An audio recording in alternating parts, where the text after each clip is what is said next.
Hi, Cancer. Welcome to your new love, possibly true love reading. This is timeless, so it's supposed to best resonate whenever you view this. It is general, and then it will get specific. I will clarify cards that it makes sense to clarify. Um, I don't shuffle on camera because it messes with the cloth and the sound, so I shuffle like this, but trust me, I've shuffled well before I started recording. I think that's it. Check your moon, rising, and Venus if you want a more well-rounded picture. This is predictive, so it's of course not set in stone, but also it's hard to say if it resonates or not. Checking it until you see this, and then some time goes by. So check other channels, of course, if you want to check for the reading, but not to see if it resonates or not, because who knows, right? There is future involved, and I realize I just cut the deck, and then I'm doing this again because I have a habit of doing this while I'm talking, so we're going to do it one more time. Alright. 2 cuts. Oof. Oh, okay. So right now you're in a place of being sort of just kind of allowing whatever's going to happen. You're very, you're not going to do anything unless it gives you purpose or meaning. You're not going to waste your time. And you kind of come to this really serene, balanced place. So you're really in a good place to meet this new somebody. Could be a fire sign, Aries, Sagittarius, Leo, or Aries, Sagittarius, or Leo. Look at that. Okay, so this is going to be somebody that possibly might be young or younger than you, and they're going to be quite the mover and shaker and have a lot of ideas and passion and a sense of adventure. So it's there's always a balance, right? Because this is very calm and moderate energy, and this is like, hey, hi, how are you? What are we doing? And they kind of come rushing in, and just there's a lot of just passion and interest and impulsivity and just all this newness. The attraction, though, will be gradual. It's not going to be fast moving. It's not going to be where things are happening quite quick. This is going to be slow because I think hunches is that we'll see throughout the reading, but I think you're going to need it to be that way. For the Cancers that I'm reading for, you just don't want to move quickly. You really like this balanced perspective, and you're going to want to maintain that because, to be quite frank, I think you've seen some ish. So I think you're going to want to just take a much more balanced approach. And this person will probably be, for as much as they're kind of younger and quite passionate about things, we could be talking about Libra here. They are going to be quite cerebral, quite the thinker, quite intellectual about things. They're going to be concerned with fairness and accountability and just the right thing to do. They're going to be honorable. They might even be quite idealistic, especially if they're younger. Or if we're talking about a younger couple here, there might be a lot of ideals that they're not weathered or seasoned in the sense they're not jaded. That's what I mean. They're not jaded. So just be aware of that. They're going to be. They could possibly be quite principled, or at least wanting to make sure that things are fair and equal for both of you. There could be the challenge, though. Could be for your partner that they're still kind of holding on to some past hurts. They might not be able to let go of a few things they might have issues that they're bringing forward into the relationship from childhood. And that might be why there's this concern with fairness and trying to be cerebral, because there's some past hurts that they still need to get clear on. To get ready, your advice is basically to, keep doing what you're doing. You've been working hard to get to this place. And I think there needs to be some diligence in preserving that, because you don't want their issues to become your issues, and you also don't want to be swept away. That's fun for maybe one-time thing, but it's not, well enough to know that it's not something to build a relationship on, and you're not about that. It's not that you want instant commitment. You're not about the flight of fancy type stuff.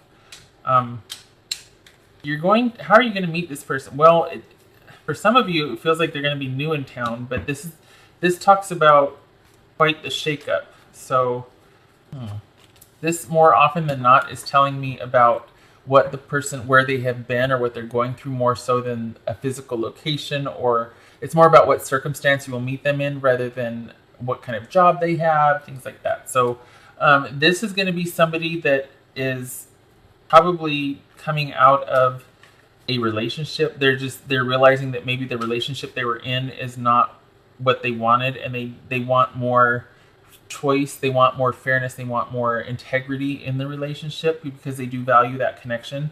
But whatever happened with the person they were with, it seemed like it was kind of insurmountable. There was just this growing wedge between them, and it was too big to overcome. This could be Gemini here, but it was just, they don't want to fight anymore. They don't want to have to.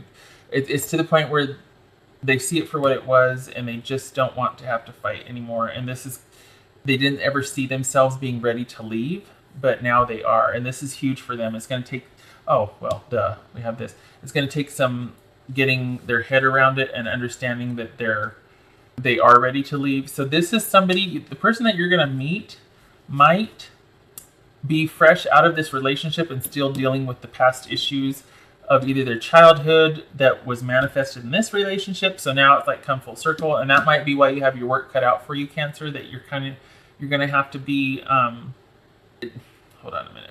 It might be that you have to be to where you're completely hands off and you're kind of just going to stand back and let them do what they're doing, that you won't be able to have any control over, or I should say you don't want to rush in and rescue, because as Cancers, sometimes you want to come in and make it better and help, and there's that really nurturing, wonderful side of you, that really loving side. But for someone like this that's working through it because they've been through it, it's a hands-off approach. You need to hands off, and it's going to be hard for you. It's going to take some work. It's also going to take patience and understanding, and it's the reward. It's going to be worth it, but it's going to be a definite balance for you to be able to be hands off and to sort of be letting them work through their own stuff on their own. And I think that's why now that for as kind of passionate and vivacious as this person is, there's going to be sort of that hands-off approach, that kind of it's going to be a very gradual attraction, because this person, quite honestly, they won't be ready. They won't be ready. You're going to see each other. There's going to be that attraction, but as far as enacting on that, there's going to be a lot of things that this person is working through, a lot of personal justice issues, and they might be kind of stuck in the past. The advice for you, or what your challenge might be in the relationship, is letting them have that space to work things out, so that you have that non-controlling, hands-off approach, and you're just there as, I guess, a friend at first, and then it kind of grows from there. But initially, there's going to be that spark of attraction, but it's going to be where there's an interest, but you're standing back and letting them work things out for themselves. And there's going to be an interest on their part too. This isn't one-sided. It's just that it's almost like, look at that. Look at that.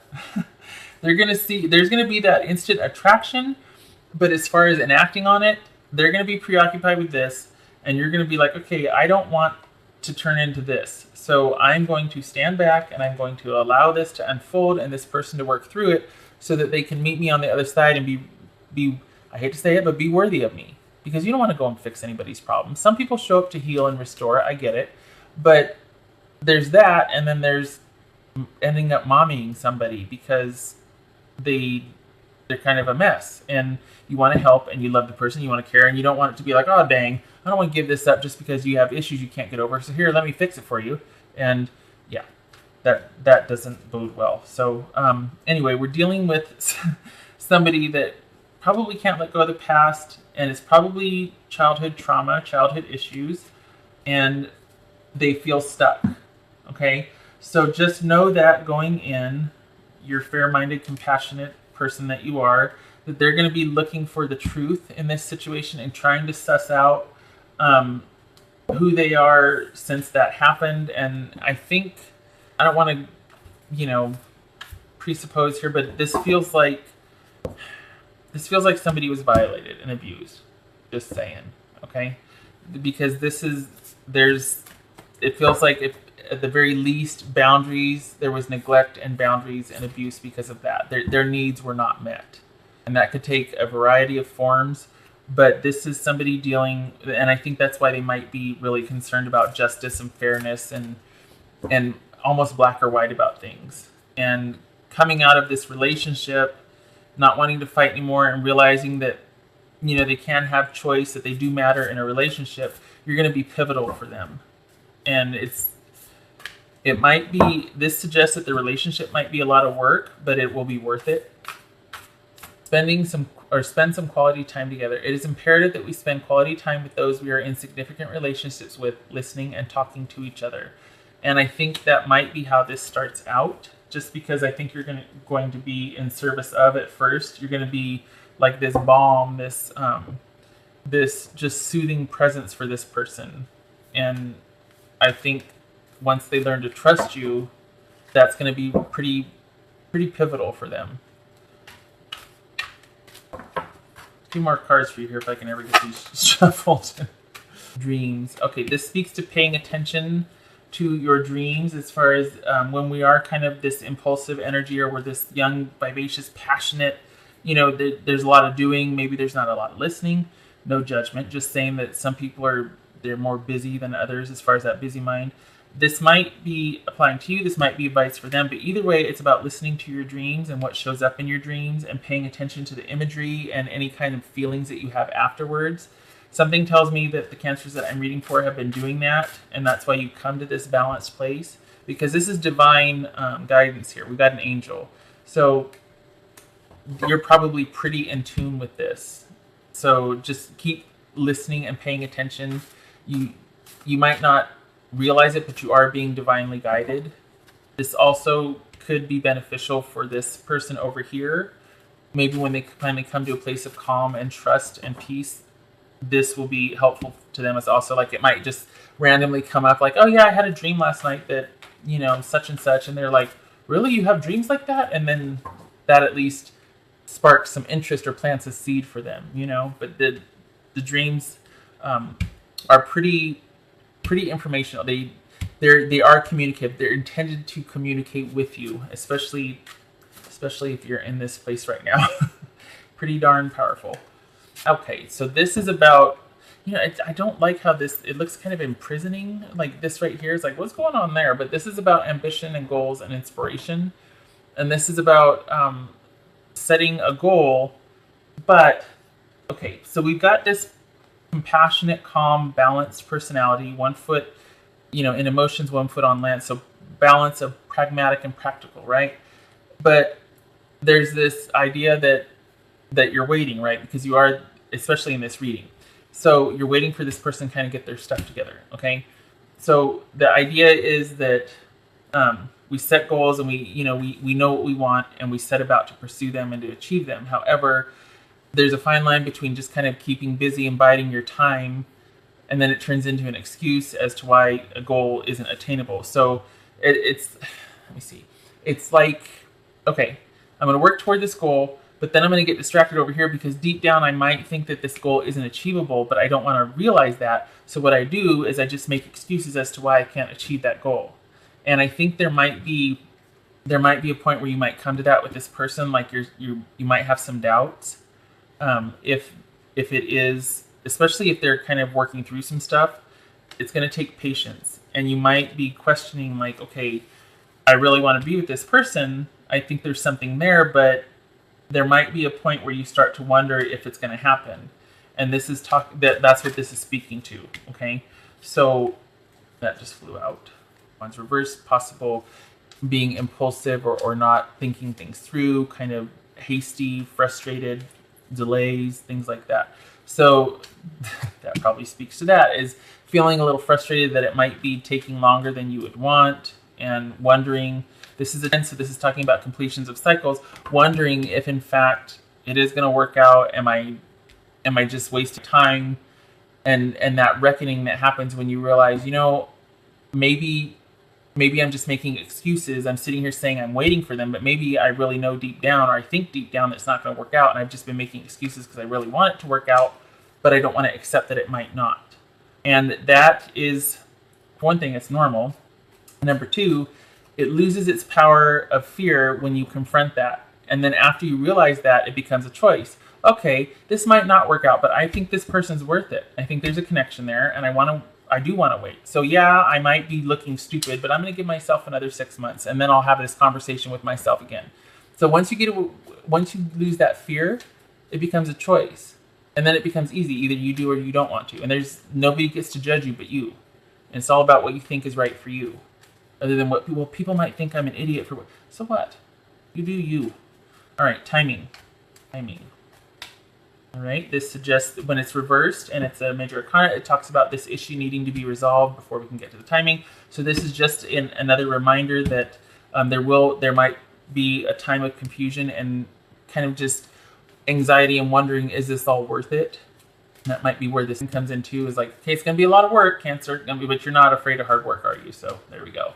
But just know that this is just reminding you, okay, there's going to be periods of doubt and confusion and maybe needing to step back while you're thinking or with this new person. So through periods of feeling insecure or just confused emotionally, wondering what's what, feeling maybe unbalanced or like you want to kind of take some time out. This is a very entailed, interesting read. Holy cow. Feeling like it's not going to work out.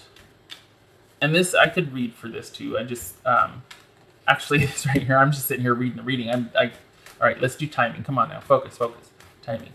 All right, another major arcana. Okay, so this is talking about, this is speaking to quite a bit of doubt and uncertainty. It's also speaking to the fact that this is a karmic and fated relationship. This next meeting with this person, Cancer, is going to be a heavy. It's probably going to happen between the spring and the summer, okay? And so we're looking at about a 15-week span. So let's see, what is that? That's about 2.5 to 3.5 months, give or take. Starting in the winter, is it? Yes, starting in the winter and ending in the... No, wait a minute. Hold your phone. Okay, so this is not Friday. Okay, so we're looking winter to spring. Sorry, winter to spring. So this is, whenever you see this, Cancer, the idea is it's going to take from winter to spring. So we're looking at probably the last week of winter into the last week of spring. Okay, so basically winter, spring. Well, hold on a minute. Good Lord. Let's call it winter to spring. We got 15 weeks here, starting at winter and going into spring. So basically, winter all the way 15 weeks. We're looking at the next season. So around December-ish, all the way to March-ish. End of March to end of March. That's what we're looking at. Okay, finally was able to call it and get there. So Cancer, my chords here, mid-December to end of March, that's when you're going to meet this person. All right, and they're probably going to be coming out of a significant relationship, or at least a significant significant relationship, and coming to a point. The reason why they left is because they don't want to fight anymore. They realize that they have to matter, and that's probably where you're going to come in. And it's going to start off very slow, and this person's going to be all over the place. It's going to start off very slow, and you're going to be quite the comfort and the sage and a support for them, and it will grow from there. So, all right, could be a Libra because we got the Justice here. Okay, so Cancer, I hope that was helpful for you, and I hope to see you in the next video. Take care.